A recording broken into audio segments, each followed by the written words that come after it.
Richard, we've been having some serious Skype gremlin issues here, so let's get this info out as quick as possible. Can you tell us what they started doing to you when you started protesting in 2010? You left out of the States. Well, I began my anti-nuclear demonstrations in the early 1980s. The last demonstration was in 2010, on April 15th, 2010. I was jailed in many different prisons, jails, and correctional centers over the years. I had many trials and tribulations connected with that, and I finally came down to Ecuador in 2010 on a vision quest, a shamanic vision quest. And after I was about 2 weeks into the questing, which involved consulting with a couple of different shamans here in Ecuador and drinking ayahuasca several times, as a result of the reflections and feelings that came to me, I abruptly made the decision to remain in South America and not to return to the United States, though I had a round-trip ticket back to Atlanta. And I'm still here. I intend to remain in South America. I don't have a real clear idea of exactly what I will do, but then I never have had Rex, so that's not an overwhelming issue for me. It is clear to me that the livability of the northern hemisphere of planet Earth is greatly decreasing, and rapidly so. The nuclear contamination issue is very big, from Fukushima and from half a century of nuclear weapons testing, from many nuclear waste dumps, from hundreds of nuclear reactors, and so forth. The contamination, radioactive contamination, slowly keeps going up and up and up. It was almost unheard of for people to die from cancer 100 years ago, and now I believe cancer is the third leading cause of death. So there's a cancer epidemic. It's getting worse. The issue with radioactivity is low amounts of exposure over time will kill you. You don't need to have huge amounts of radioactivity entering your body for it to kill you. Low amounts over time will do it quite effectively, and you'll get a cancer of the throat, lung cancer, colon cancer, stomach cancer, bone cancer, leukemia. And guess what? All of these rates are going up and up and up. So I've observed that, and I know from my anti-nuclear activities that there's also a growing chance of a shooting nuclear war. I also don't like the growing ugliness of American culture, and for a while, I speak a fair amount of French, and after 6 years in South America, I speak a fair amount of Spanish. I also speak some German. At one time, I thought of relocating to Europe, either to Germany, France, or Spain. I am no longer even considering that as an option. European culture is declining even more rapidly, I think, than the culture in North America.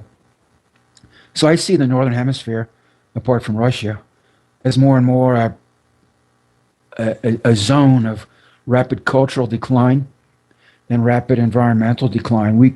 We could talk about what British Petroleum did to the Gulf of Mexico. They've effectively killed the Gulf of Mexico. It's reeling.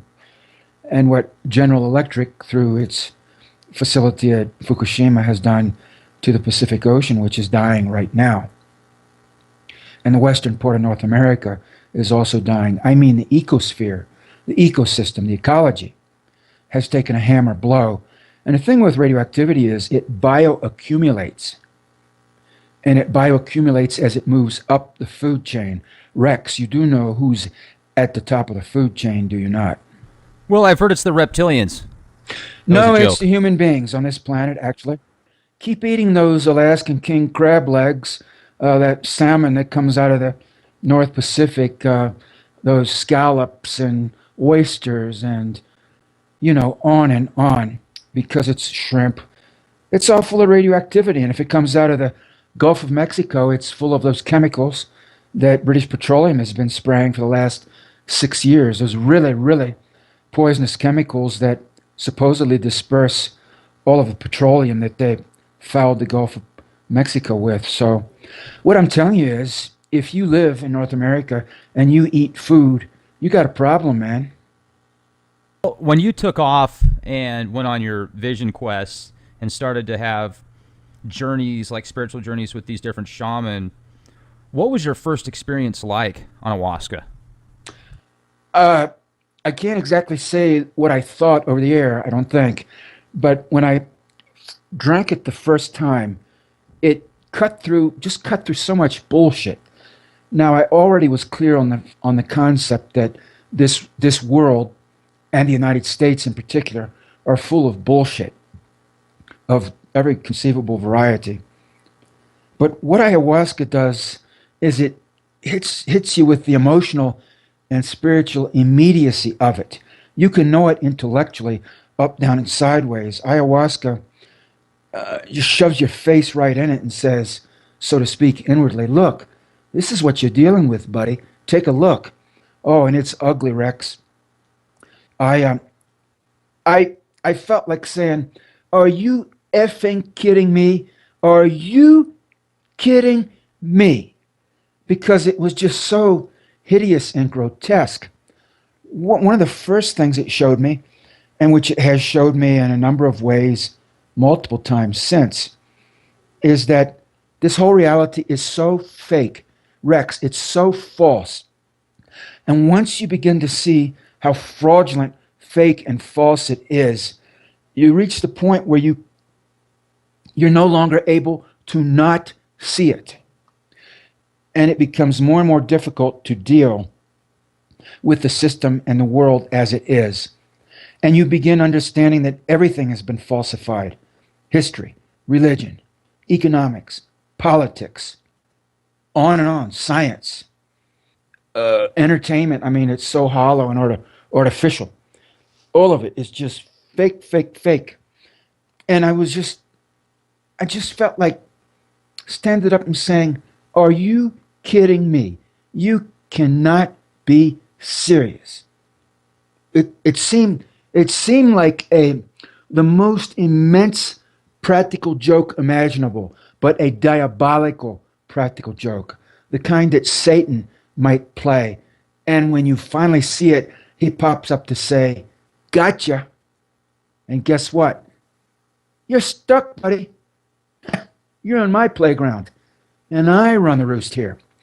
Because it was showing me not only how fake, false, and fraudulent it is, but it's all got a hard, demonic edge to it. It's mean-spirited. It's vicious. It's viciously false and fake.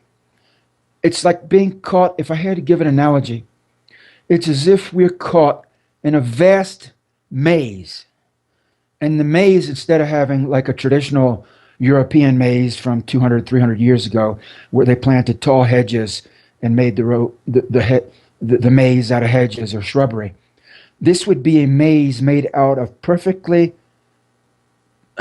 reflective mirrors. You follow me? Oh yeah.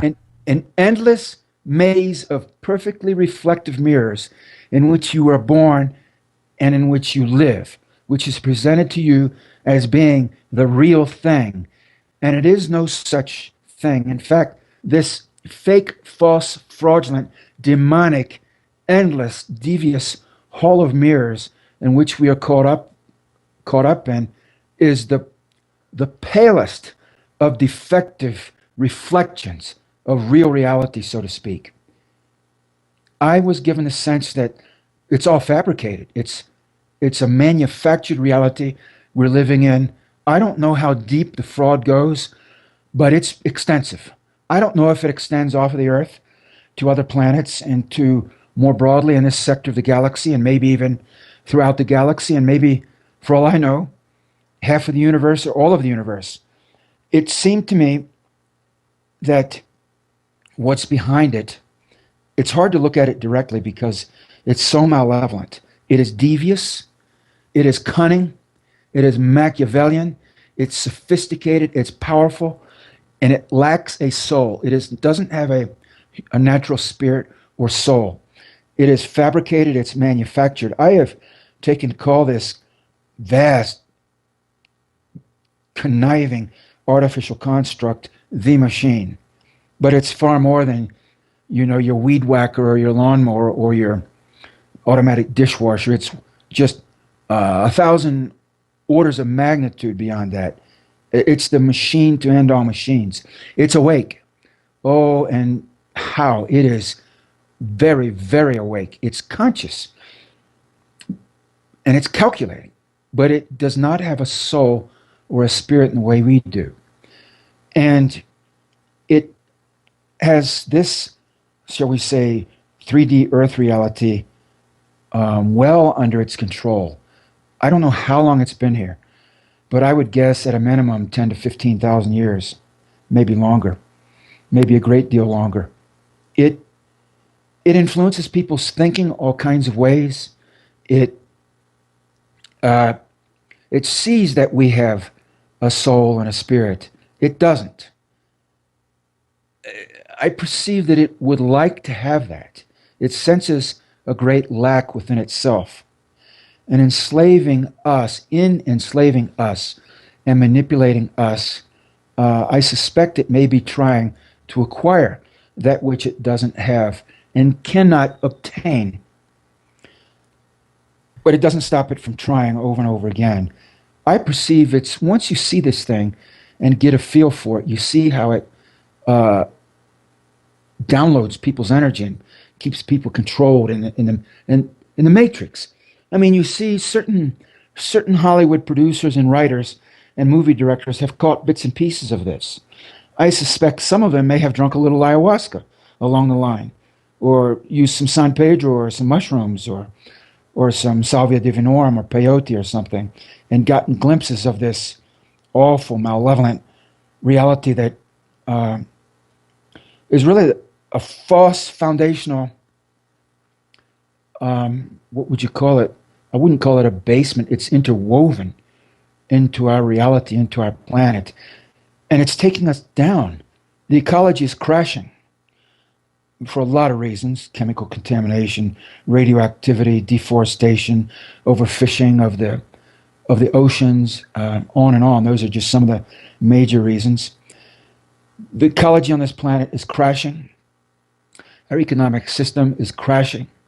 Our political systems are just completely defective, deficient, and also collapsing. We are on the verge of a nuclear war. We are now developing this cyborg technology, this artificial intelligence technology, where more and more we're seeing the merging of the human and the machine. If you follow me, Rex, you can see that the machine is spawning now, and humanity is being sucked in to this machine reality. Look, people walk around with a digital device, either plastered to their head or right in front of their face.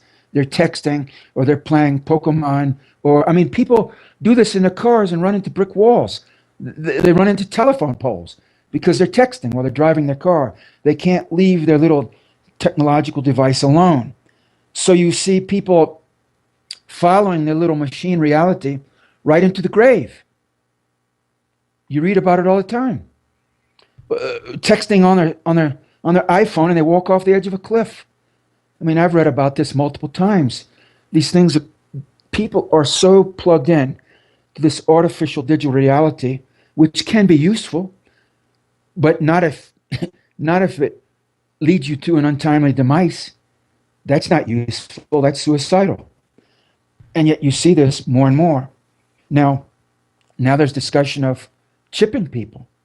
My understanding is some people have already been chipped, but more and more you're reading about people taking a chip in the brain. Well, they're taking chips in the brain. I also have talked to many people that have been microchipped in the right hand, so they can just swipe their hand across a barcode reader and pay for their food, pay for their merchandise, walk out the door. They don't even have to have a credit card in their pocket. And I can certainly see the outcome. You know, if I look 5 years down the road, 50 years down the road, of what happens when you plug people into these virtual reality type systems, video games, iPhones, iPads, Kindles, it's all electronic, the cloud, everything you research, it's all interwoven, and there's got to be something at a specific level that actually reads all that data and produces certain algorithms, etc. What I've wondered before is I actually went to Six Flags yesterday, and they've got this really cool ride out there called Superman, And now they've got these occult Rift headsets you put on when you do this roller coaster ride. So they're combining not only the effects of what it feels like to be on a roller coaster, but also this virtual reality stuff. And I got to tell you, it was freaking mind-blowing. I can certainly see that is going to be the wave of the future. And if people aren't careful, you watch movies like Surrogate with Bruce Willis, where they're literally plugged into these machines 24/7 essentially, and they can do everything from the chair in their office, and it's just live out their wildest fantasies, yet their bodies are falling apart in their chair because they're not doing any exercise. Yeah. Can you hear me, Rex? Yeah, I can hear you. Yeah, this is the whole point I'm making. The natural human is being phased out. The unnatural human, or the cyborg, is being phased in. And I don't like it. I don't agree with it. This is what ayahuasca was showing me. It actually showed me, I'll describe one of the visions it gave to me, where there was a long line of a double row of seats stretching to the horizon in the distance. And these seats were under a long, low shed, about 8 or 9 feet tall. Beneath the roof of the shed, just above head height, was a network of tubing or piping. There was a network of tubing or piping running just beneath the roof. And coming down above each chair from the piping that ran overhead was a tube with a big suction cup on the end of the tube.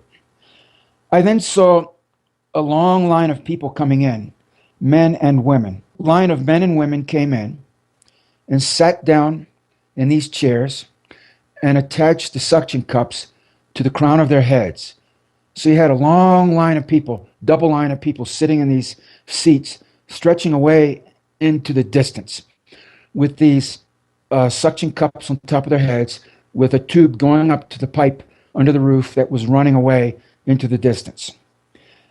And they began sighing and groaning as if in tremendous pleasure. It was like looking at a crack house or an opium den. And I could see that this network of piping was milking them, sucking off their vital energy through the crown chakra on the top of their head, sucking off their vital human energy. It felt good to them, but they were being harvested of their vital human life essence. Now, I didn't see where this energy was going, but it was being taken from all of them and being sucked away, very much in the same manner as you see if you've ever been on a dairy farm and you went to the milking parlor, where the dairy cows come in early in the morning and then late in the afternoon to be milked. And they go in these little stanchions, these little stalls. The farmer comes and hooks suction cups onto the cow's udder to suck the milk out. And then the cow gets a little bit of food to eat, some ensilage or some hay or some oats, something like that, to munch on while it's being milked. And there's water there as well. And the cow likes it. It feels good. The cows willingly go in twice a day to be milked. Now, I'm telling you what ayahuasca was showing me is that the human race is being milked. We are being farmed. Our life energy is being harvested. And people willingly give themselves up to that, and they enjoy it. They give away what is their most precious possession, their vital life energy. And look around, you see it on every hand. Man, that reminds me of some of the ancient texts that were written in the Nag Hammadi treaties that talk about the Archons. I wonder if the Archons are actually this, not necessarily, maybe it's not an artificial intelligence, but it's like this, as you said, the anti-soul, anti-spark in essence. So it's trying to harness this energy by milking the human. Yeah, I don't know. There have been people who have speculated that the things that ayahuasca has shown me are related to the Archons. But ayahuasca never showed me these Archons. What it did show me was different aspects of this very, very artificial reality. It's a fabricated construct. It's not a naturally, divinely created living thing. It's an artificially manufactured, fabricated construct that is working at cross purposes and to the best interests of the planet Earth. And once you understand that and grok it, you see it everywhere, in business, in industry, in government, in religion, in the educational system, in advertising, in entertainment. You see it everywhere. It's got 1,000 tentacles into our bodies and our minds and our society. You see it in the military. You see it in any and every aspect of the human experience on this planet. You think there's any way to turn it around? Change the tide? I don't know, but I can.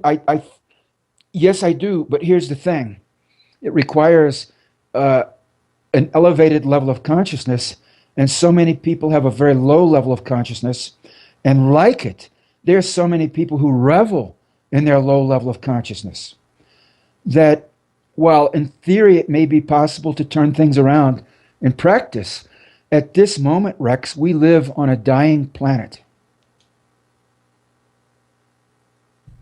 You know, it's certainly, I've had the hypothesis before and often tried to wonder why these businesses, corporations, scientific communities, the history that we learned, it all seems like it's lies or fabricated BS from ancient tabloids or whatever. And, you know, it does seem that there's this force behind the scenes that feeds off of this dark energy. And I've tried to pinpoint it too, because I have seen it in just about everything. Yet, aren't we supposed to be in a dualistic universe where there's supposed to be just as much yin as there is yang? So at some level, there's got to be balance. And if there was no balance, I don't think that there would be anything, because it would eventually just fall apart. I don't know, Rex. I don't know that there has to be duality. You see, that's what we're told. That's what we're taught. Maybe that's part of the false construct too. Well, let me ask you, let's get into Hidden in Plain Sight. This is a book you put together, and it probably has a lot of data in there that we're discussing right now. Why'd you put that book together? Well, Hidden in Plain Sight has a subtitle, Beyond the X-Files. And why is it Beyond the X-Files? The X-Files always leave you hanging. There's never really resolution. With Hidden in Plain Sight, Beyond the X-Files, I actually give you some resolution. Actually, a lot of resolution in demonstrating that the underground bases and tunnels and the undersea bases and tunnels, they're real, and they have a history, a technological history, and there's a technology, both a bureaucratic technology and a physical technology that's gone into these programs.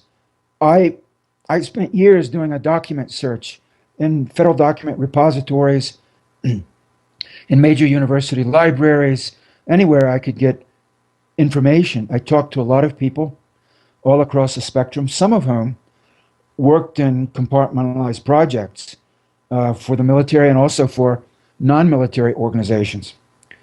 And at the end of it all, I understood very well that since at least the World War II era, and maybe even before, there has been on this planet an ongoing program to go underground and undersea. I now know it's extensive. I just can't tell you how extensive. I'm willing to believe that the crust of the earth could be tunneled out like Swiss cheese at this point. I'm also willing to believe that there are many, many large undersea bases. But because I am not on the inside of any compartmentalized program and never have been, I can't tell you with great specificity about any particular facility. Only the people who are on the inside of those compartmentalized programs can. But here's the catch. Once you're on the inside, you can't talk, Rex. That's why it's compartmentalized. And not only that, when you're in a compartmentalized program, it usually has 2, 3, 4 levels of compartmentalization. So it's pretty tightly, hermetically sealed. But this whole issue of underground tunnels, for example, let's talk about the development of maglev train technology, goes all the way back to the 1930s in Nazi Germany. There was a German engineer named Hermann Kemper who came up with the concept of the Rohrbahn, which was a tube to be a system of high-speed underground maglev tube shuttle trains underlying Europe. Under his conception, he thought he could make it go about 600 miles per hour, something like that. And the way he would do that, up to, I think, is something like 900 miles per hour. The way he planned to do that was to build the tunnels, subway tunnels, and seal them, pump the air out of them so that you would have a vacuum. And if there's a vacuum, then there's no wind resistance, there's no air resistance, no friction from the air.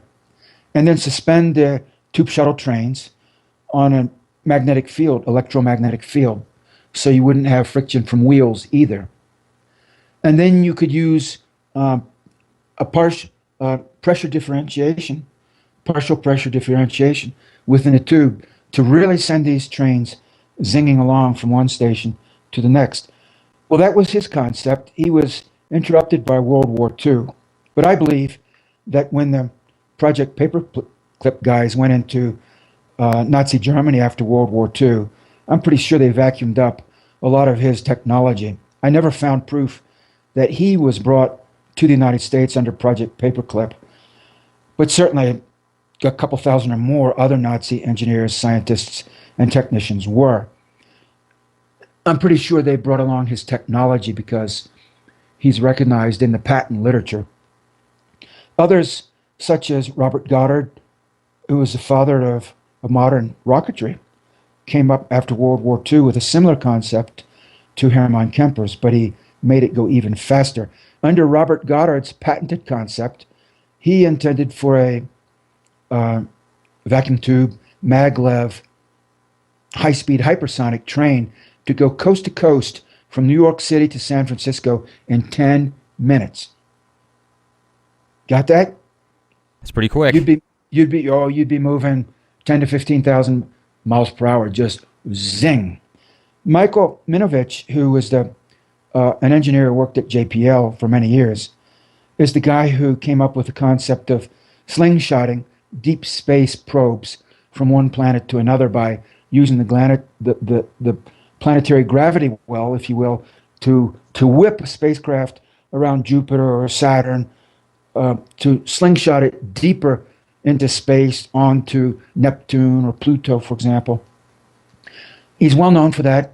And he also had another concept he came up with, which is a high-speed transit system that would have consisted of a very deep underground system of tunnels underlying North America, in which the trains would hover on electromagnetic fields. The coils for the electromagnets would be buried in the bottom of the tunnels, and the trains would hover on the magnetic field that would generate.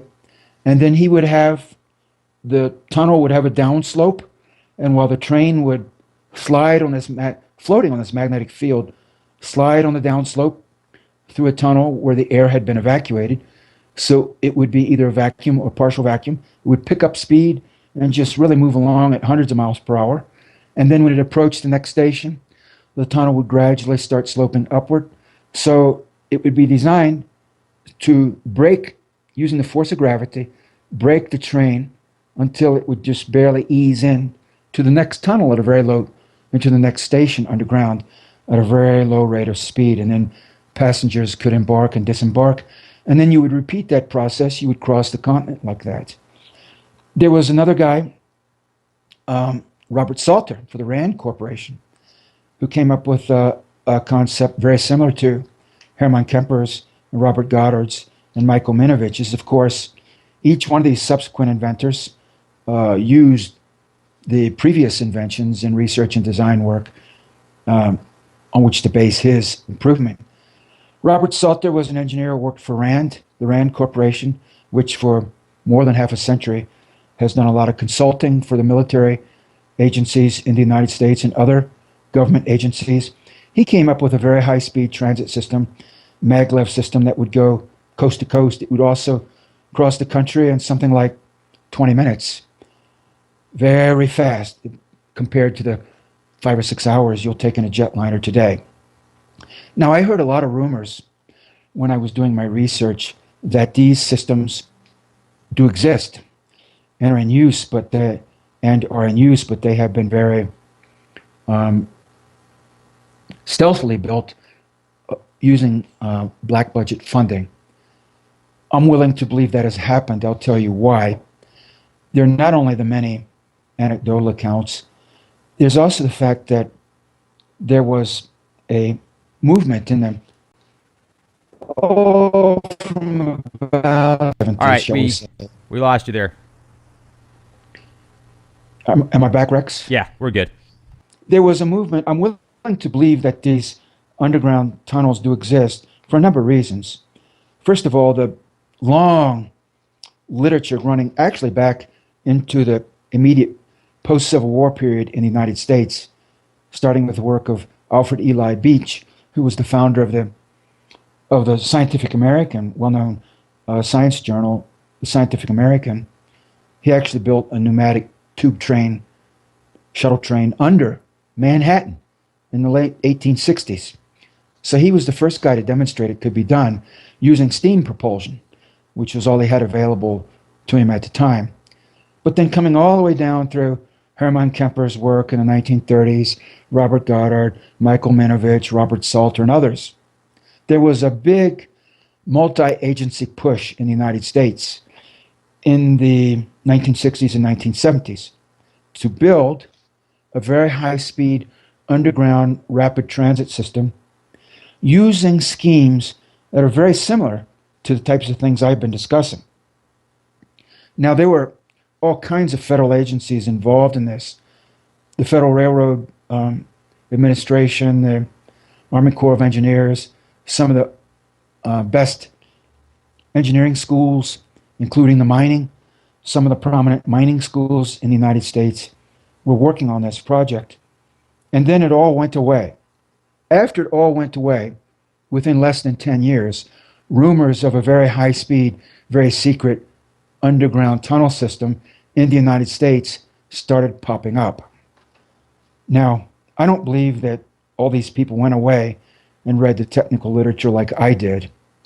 What I suspect is that you can't keep something like that completely quiet. And so little bits and pieces of information find their way out, no matter how compartmentalized the system is, simply because it's so big and there are so many people involved that some hints seep out through the cracks. Now, what I found in my research was that, of course, the Nazis were very heavily involved in underground construction before and during World War II, as were the Japanese. They both constructed extensive underground facilities. However, with Project Paperclip after World War II, Adolf Hitler's main underground-based construction engineer was brought to the United States. He was actually asked for in a couple of Project Paperclip memos that I got, and which I reproduce in Hidden in Plain Sight Beyond the X-Files. Xaver Dorsch was personally put in charge of the Nazi deep underground base construction program in the last part of World War II. At that time, he was arguably the number one expert in the world on constructing sophisticated underground bases. He was asked for by name by Project Paperclip after World War II. I believe he came to the United States. He was in American military custody for at least 4 years after World War II. He doesn't reappear publicly in Germany until the early 1950s, when he founded the Dorsch Consult, which is a civil engineering company in Germany which exists to this day. So he had an engineering career after World War II. But in between the end of the war and his founding of his engineering company in the 1950s, he kind of fell under the radar there for several years. I know he was in American military custody, and I believe that he did more than just permit himself to be debriefed. I suspect he consulted with them because beginning in the late 1940s, right after World War II, the United States military began its underground plant program. One of the first facilities to be constructed was the so-called Monsanto underground base on the border of the Kirtland Air Force Base on the outskirts of Albuquerque, New Mexico. I've been told that that facility is truly vast, V-A-S-T, that it just sprawls and goes on and on. I couldn't tell you how large it is because I haven't been in. I've talked to a man who helped build it. I've also talked to a man who's worked in there. I've talked to someone else who has knowledge of its present state, which is, well, he told me, vast, V-A-S-T. And that was one of the first ones to be built. There are many others that have been built since. However, I found out from reading an engineering report written by Lloyd Dusha, who was a deputy director of engineering and construction for the United States Army Corps of Engineers back in the 1980s. Lloyd Dusha spoke at an engineering conference at MIT in 1987. The subject of the conference was underground construction, underground excavation. What Dusha said was that because of what the American military found when they went into Nazi-controlled Europe as World War II ended, they realized the importance of beginning to build underground. And so they moved into the underground construction in a major way. To my knowledge, have never stopped. I wouldn't put an upward figure, any limit on what they've done. I believe what's been done over the past 70 years is mind-boggling, actually, and my research just scratches the surface. But what Dusha said at that conference was that the United States Army Corps of Engineers has made multiple underground facilities similar to the NORAD facility in Colorado. And remember, we're in 2016, so he's talking 29 years ago. God knows what's been done over the last 29 years. But he said they've made multiple facilities like that, some of which are very unique, and he can't talk about them at a public forum. So something unusual about them, he can say that they've been built, but he can't say what they are or where they are or why they're so unusual. I'll give you a couple of guesses that I think hit real close to the mark. I believe what he was alluding to but didn't say publicly was that some of them are undersea, that they're big facilities built into the rock, like the Cheyenne Mountain facility in Colorado for NORAD, but that they're in the rock, the bedrock beneath the seafloor. And that's what I found in my research as I got deeper into it, that beginning actually 20 years before he gave his talk out at the China Lake Naval Weapons Station in California, that the Navy back in the mid-1960s was drawing up plans for a whole series of manned undersea bases, quite large and sophisticated, called the rock site concept, in which multiple large military submarines and their crews could come in through huge airlocks undersea, dock the submarines. The crews could live there in accommodations and come and go from secret undersea bases. It's like something out of James Bond. But where do you think Ian Fleming got his ideas from? Now, the second one is, I suspect, without being able to prove it, that he may have been alluding not only to unusual manned undersea bases, but he may have been alluding to underground manned bases that are secretly on the moon and Mars. I do believe, based on my research, I know that the military, time and again, has started parallel space programs to the NASA program. At least 4 times that I know of, there were parallel military space programs. The Dinosaur program in the 1950s and 1960s was the Air Force's manned space program, which was parallel to NASA's Gemini and Mercury manned space program. And if you want to know, Neil Armstrong, the first man, at least publicly, to walk on the moon in modern times was an Air Force dinosaur astronaut. And he actually came over from the Air Force's dinosaur manned space program to NASA. And then I think he had a mission or two with the Gemini program. And then he went up on the first manned mission to the moon. So there's a little bit of history there.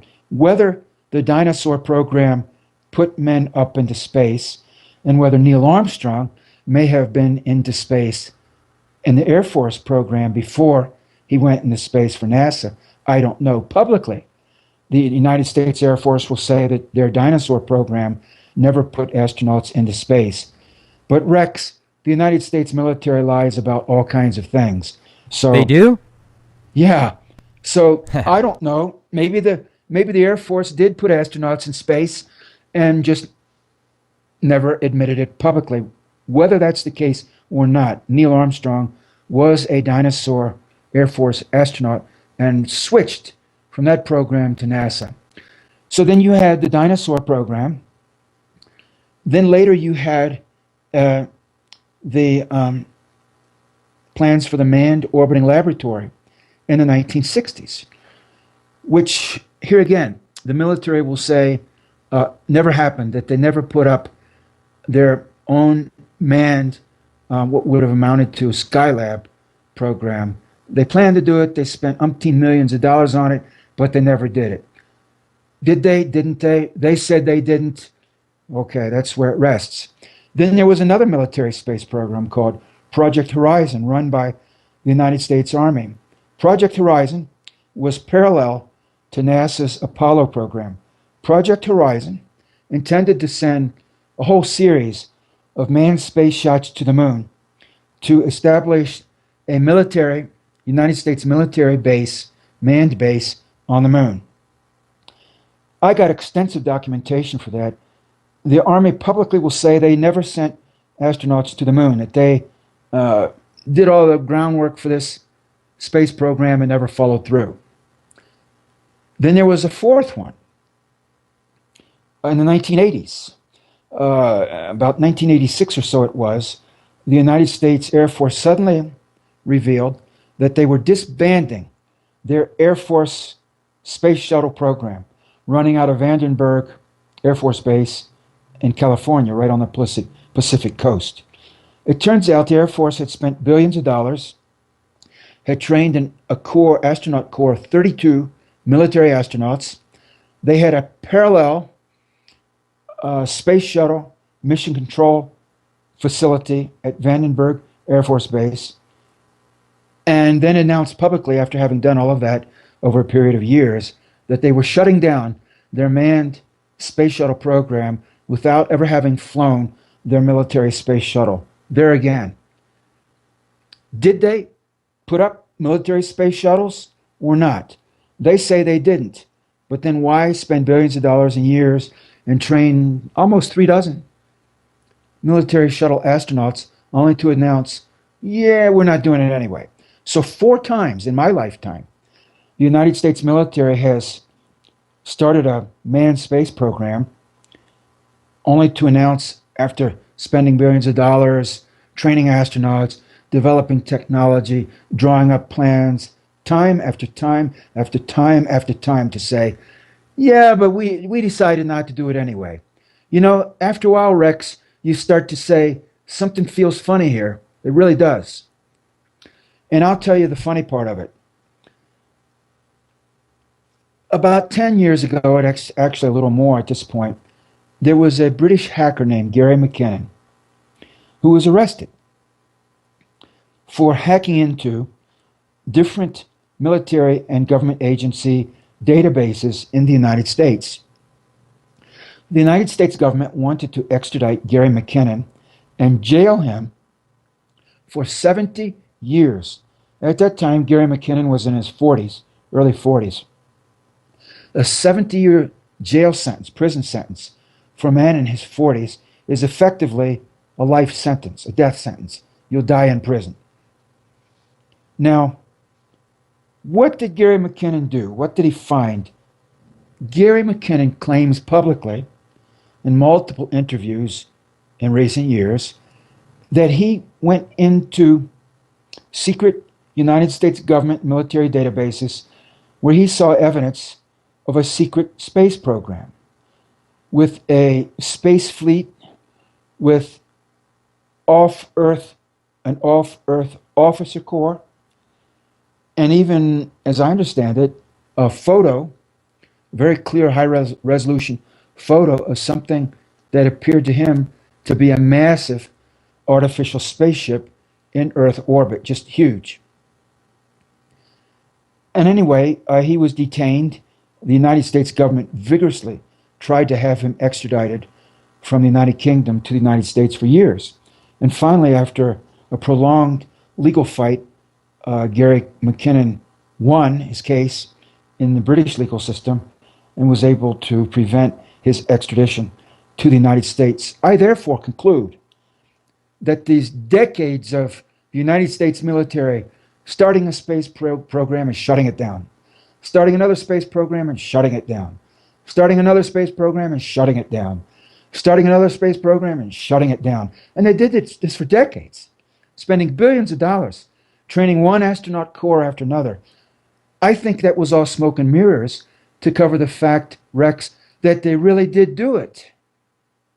Well, that would certainly make a lot more sense. And for somebody that does have common sense, even a little bit, like myself, I could certainly put two and two together and get four there.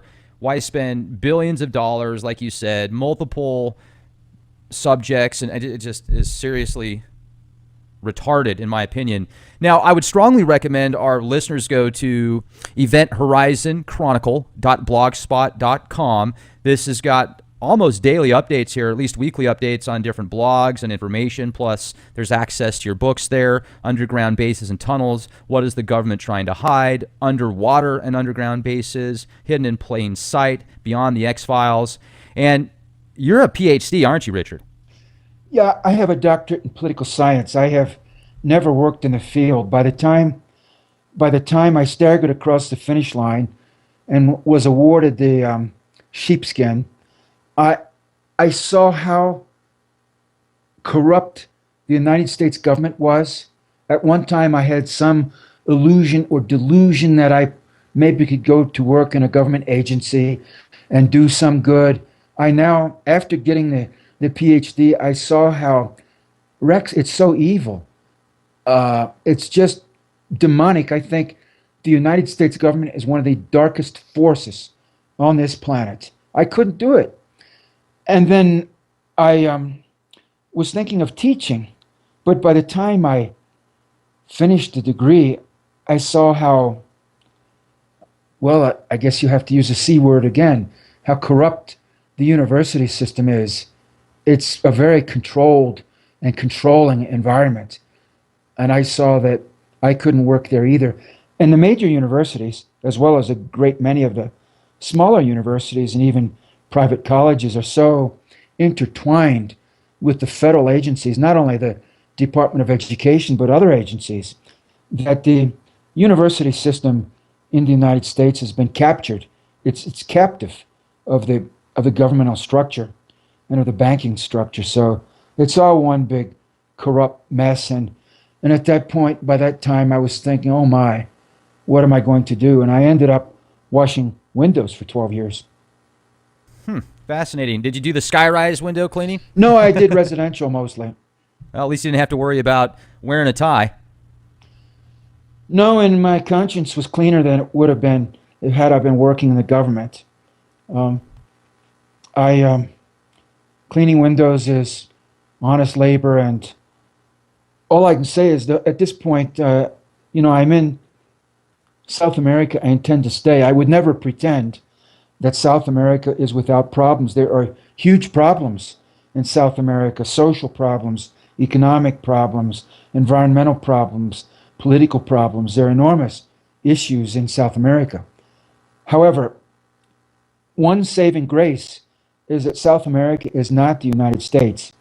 And whatever the problems of the societies here, they are not as wicked. And I would say the system in the United States is wicked. There's a real evil darkness to what's happening in the United States and what the power structure in the United States is not just trying to impose on the rest of the world, it actually has imposed on much of the rest of the world. The economic system, the diplomatic system, the military system, the industrial system, the entertainment has been flooded out across the planet and with very harmful and negative results. It's certainly the times that we're living in. We have the opportunity now to either do something really great or continue to wither away in this idiocracy type society. I spoke with Jordan Maxwell the other day, and he essentially said, Rex, after doing almost 50 years of researching the underbelly of the world that we live in, I've came to the conclusion that the people that do control the world, if you wanted to try and take them on, it would essentially be like a family of four taking on the entire Hell's Angels at the same time. There's just no possibility. They've got their tentacles and everything. And I think it's even more than that. I think that, like you said earlier, this system that we almost can't even see, maybe those of us that are more astute and can kind of realize things with our third eye, not just our physical eyes, we can pick up on this kind of stuff. You nailed it to a T, I think. You definitely orchestrated it and articulated it very eloquently and weaved it all together. And there's many people that I've talked to that even though they have different words, the conclusion is the same. So a lot of people are seeing the same thing. And hopefully, man, I just hope that everybody that listens to this podcast will do something to be the change that they want to see. And hopefully that will be enough to eventually break out of this dark ecstasy that we seem to reside in. And I certainly appreciate what you do, bringing this information to the table. The fact that you've put yourself on the line and gone to jail over what you believe in, I think that's pretty powerful. And one of the things I was hoping we could do before we closed out tonight, because Skype seems to be working for us and we've come up here to the top of the hour. Can we try one more time? Could you tell us a little bit about some of the political stuff you did? How you got thrown in jail, how long you were there, how they treated you, etc. Well, yes, in total, I spent, I couldn't add up the exact number of days, but more than a year and a half, less than 2 years. So let's say approximately a year and 9 months. Don't hold me to it exactly, but because it's been over a period of time, I've been starting in the early 1980s and continuing up through 2010. I demonstrated multiple times on nuclear missile silo launch lids. I actually climbed over the security fence, which is not easy, but it can be done if you have a mind to do it and you have a modicum of physical fitness. And also demonstrated at Navy bases on the East Coast in Virginia and Georgia, where nuclear weapons are either stored or deployed. For these protests, I was jailed multiple times in a variety of jails, detention centers, and prisons in Texas, Arkansas, Georgia, Missouri, and North Dakota. I know a little bit something about the so-called criminal justice system because I've been in numerous court proceedings and trials. I've been courted here and there by the FBI and the United States Marshal Service, chained up, shackled, hand and foot, handcuffed. Ever try to eat a lunch while handcuffed with your hands chained to your waist with a belly chain? You ought to try that sometime. Anyway, that's the way they do it in the prison system, in the jail system, when you're in transit.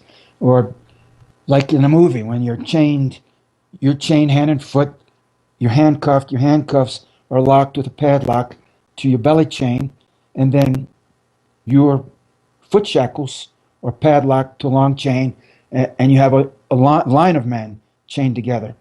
And that's how you're transported. It's like something out of a movie, but that's the reality. It's the way it's done. That's a little bit of insight into what I did, and I always acted nonviolently. I always espoused that these weapons of mass destruction, of actually human extinction, be done away with. That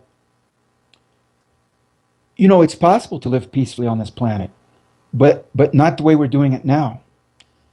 If we want to live peacefully on this planet, we have to stop killing each other, Rex. It's that simple. If we keep killing each other, the military technology keeps getting more and more powerful. You connect the dots, you can see where it's heading.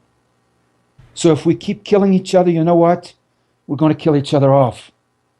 And one of these times it'll be too much, too late. And didn't you say before we started doing the show that one of the reasons you left America is because you think that in the near future, the Northern Hemisphere is not going to be habitable?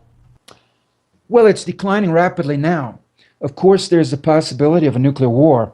I tried to catch people's attention and draw their, focus their minds on the danger. Everyone from judges, federal judges, military officers, the general public at large, local television stations. Lord knows over the years my message has reached the ears of not just thousands, but of millions. And it's fallen on deaf ears, Rex, because the missiles are still there. The submarines are still patrolling the oceans. It's all ready to go. Within 30 seconds, they launch these things. So my message has fallen on deaf ears. It's all primed and ready to launch at a moment's notice. And we see more and more international tension. So I perceive that the threat is very real. And having tried to alert the people of the United States over and over and over and over and over and over again, and for my efforts, just getting thrown into jail and handcuffed and chained and threatened and lectured again and again and again and again and again for years, I reached the point where I decided inwardly, you know what? That's what you want. I'm not going to hold you back. If you really want that, the evidence suggests that you, meaning the American people, do, then I'm not going to stop you. I'm going to remove myself to another continent. You know what? To paraphrase Barack Obama, you want your nuclear missiles? You can have your nuclear missiles. Well, I got to tell you, Richard, it sure has been great to speak with you today. I'm glad you came on here on the Leap Project. And I would definitely recommend, once again, our listeners go to eventhorizon.blogspot.com. Rex, in the first two posts in my blog, you go on the right-hand sidebar, scroll down a little bit, and all of the posts running all the way back to late 2010 are there.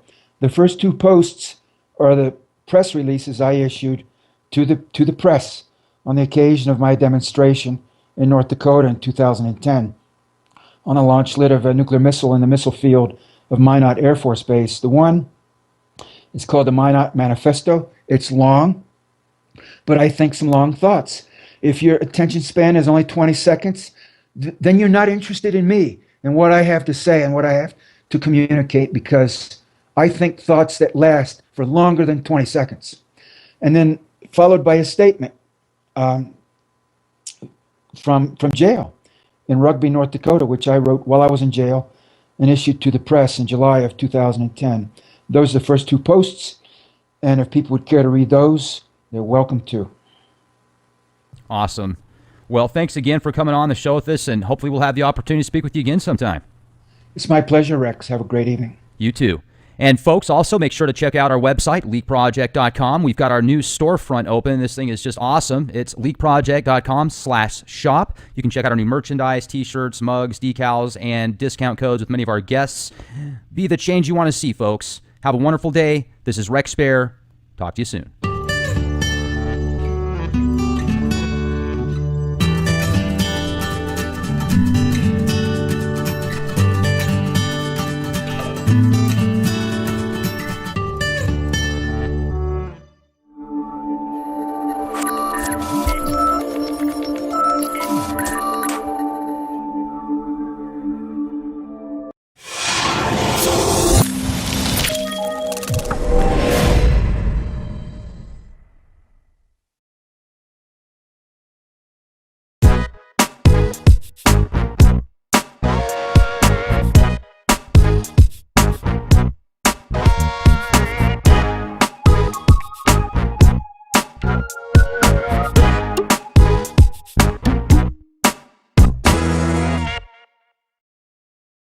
You know, Richard, we've been having some serious Skype gremlin issues here, so let's get this info out as quick as possible. Can you tell us what they started doing to you when you started protesting in 2010? You left out of the States. Well, you know, I began my anti-nuclear demonstrations in the early 1980s. The last demonstration was in 2010, on April 15th, 2010. I was jailed in many different prisons, jails, and correctional centers over the years. I had many trials and tribulations connected with that, and I finally came down to Ecuador in 2010 on a vision quest, a shamanic vision quest.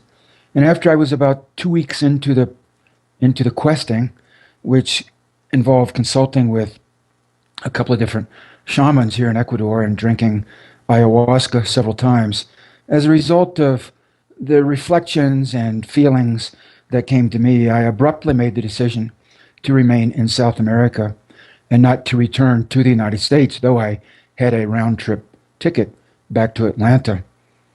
And I'm still here. I intend to remain in South America. I don't have a real clear idea of exactly what I will do, but then I never have had Rex, so that's not an overwhelming issue for me. It is clear to me that the livability of the northern hemisphere of planet Earth is greatly decreasing, and rapidly so. The nuclear contamination issue is very big, from Fukushima and from half a century of nuclear weapons testing, from many nuclear waste dumps, from hundreds of nuclear reactors, and so forth. The contamination, radioactive contamination, slowly keeps going up and up and up. You know, it was almost unheard of for people to die from cancer 100 years ago, and now I believe cancer is the third leading cause of death. So there's a cancer epidemic. It's getting worse. The issue with radioactivity is low amounts of exposure over time will kill you. You don't need to have huge amounts of radioactivity entering your body for it to kill you. Low amounts over time will do it quite effectively, and you'll get a cancer of the throat, lung cancer, colon cancer, stomach cancer, bone cancer, leukemia. And guess what? All of these rates are going up and up and up. So I've observed that, and I know from my anti-nuclear activities that there's also a growing chance of a shooting nuclear war. I also don't like the growing ugliness of American culture, and for a while, I speak a fair amount of French, and after 6 years in South America, I speak a fair amount of Spanish. I also speak some German. At one time, I thought of relocating to Europe, either to Germany, France, or Spain. I am no longer even considering that as an option. European culture is declining even more rapidly, I think, than the culture in North America.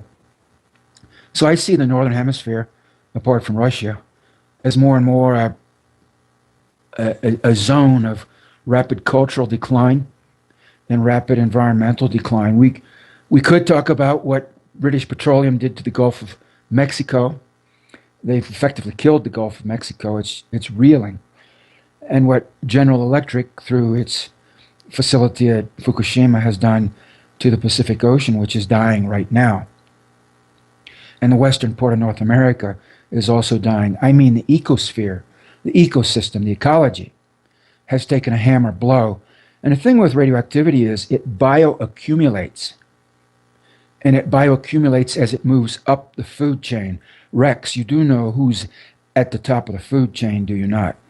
Well, I've heard it's the reptilians. No, it's the human beings on this planet, actually.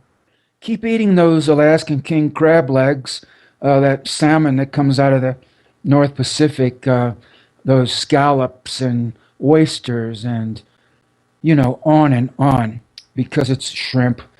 It's all full of radioactivity, and if it comes out of the Gulf of Mexico, it's full of those chemicals that British Petroleum has been spraying for the last 6 years. Those really, really poisonous chemicals that supposedly disperse all of the petroleum that they fouled the Gulf of Mexico with. So what I'm telling you is, if you live in North America and you eat food, you got a problem, man.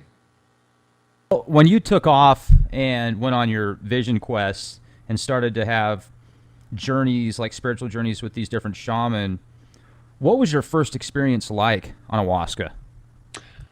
Uh, I can't exactly say what I thought over the air, I don't think. But when I drank it the first time, it just cut through so much bullshit. Now I already was clear on the concept that this world and the United States in particular are full of bullshit of every conceivable variety. But what ayahuasca does is it hits you with the emotional and spiritual immediacy of it. You can know it intellectually, up, down, and sideways. Ayahuasca just shoves your face right in it and says, so to speak, inwardly, look, this is what you're dealing with, buddy. Take a look. Oh, and it's ugly, Rex. I I felt like saying, are you effing kidding me? Are you kidding me? Because it was just so hideous and grotesque. One of the first things it showed me, and which it has showed me in a number of ways multiple times since, is that this whole reality is so fake. Rex, it's so false. And once you begin to see how fraudulent, fake, and false it is, you reach the point where you're no longer able to not see it. And it becomes more and more difficult to deal with the system and the world as it is. And you begin understanding that everything has been falsified.